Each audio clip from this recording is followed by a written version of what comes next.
நேயர்களுக்கு வணக்கம். விவசாயிகளை முற்றிலுமாக புறக்கணித்துள்ள ஒரு அரசாதான் இன்னைக்கு இருக்கிற விடியா திமுக அரசு இருக்குன்னு எதிர்க்கட்சி தலைவர் எடப்பாடி கே பழனிசாமி குற்றம் சாட்டியிருக்காரு. டெல்டா மாவட்டங்கள்ல குறுவை அறுவடை பணிகள் நடைபெற்று வர இந்த நேரத்துல இப்போ அங்க மழை பெஞ்சிட்டு இருக்கு. மேலும் அங்க அரசு முறையா நெல் கொள்முதல் செய்யாததுனால அறுவடை செய்யப்பட்ட நெல் மணிகள் மழையில நனைஞ்சு வீணாகி இருக்கு. பல்லாயிரக்கணக்கான நெல் மூட்டைகள் தேங்கி கிடக்கு. இந்த அரசு முறையா நெல் கொள்முதல் செய்யாததுனால டெல்டா மாவட்ட விவசாயிகளுக்கு இந்த தீபாவளி கண்ணீர் தீபாவளியான மிச்சம். இந்த நிலையில மழையால விவசாயிகள் பாதிக்கப்பட்ட செய்தியை கேட்டதுமே எதிர்க்கட்சி தலைவரும் அதிமுக பொதுச் செயலாளருமான எடப்பாடி கே பழனிசாமி உடனே தஞ்சாவூருக்கு போய் விவசாயிகளை நேர்ல சந்திச்சு அவங்களோட குறைகளை கேட்டறிஞ்சு நெல் கொள்முதல் பணிகளை ஆய்வு மேற்கொண்டாரு. அதனை அடுத்து அறிக்கை ஒன்றையும் வெளியிட்டிருந்தாரு. திறந்தவெளி நெல் கொள்முதல் நிலையங்கள்ல உள்ள நெல் மூட்டைகளை குடோனுக்கு எடுத்துட்டு போகாததுனால புதுசா கொள்முதல் செய்யப்படும் நெல் மூட்டைகளை வைக்க இடமில்லைன்னு அதிகாரிகள்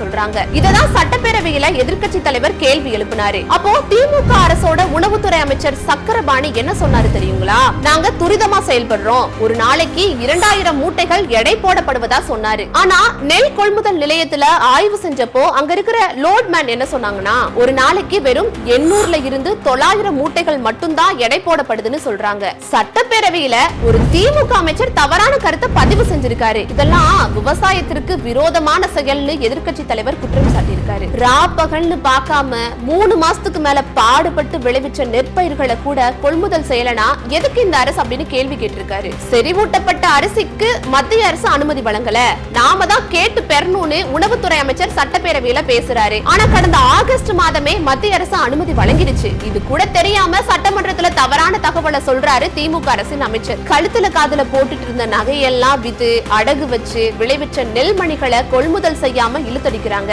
அதனால மழையில நனைஞ்சு நெல் பயிரெல்லாம் வீணாகி போட்ட முதல் எல்லாமே போச்சேன்னு ஒரு பெண்மணி என்று கதறாங்க. இதெல்லாம் எவ்வளவு கொடுமையான செயல் அப்படின்னு நம்ம இபிஎஸ் சொல்லியிருக்காரு. கடந்த அதிமுக ஆட்சியில 2020ல இருந்து 21 காலத்துல 4.5% இருந்த விவசாய வளர்ச்சிய 2024-25 காலத்துல 0.09% படு பாதாளத்துல தள்ளினதுதான் திமுக அரசின் சாதனை. விவசாயிகளை முற்றிலுமா புறக்கணித்துள்ள ஒரு அரசாதான் இன்னைக்கு இந்த விடியா திமுக அரசு இருக்கு. விவசாயிகளோட எப்பவுமே துணை நிற்பது போல இந்த கடினமான நேரத்துல அதிமுக விவசாயிகளோட துணை நிற்கும் அப்படின்னு எதிர்க்கட்சி தலைவர் எடப்பாடி கே பழனிசாமி தன்னோட அறிக்கையில தெரிவிச்சிருக்காரு.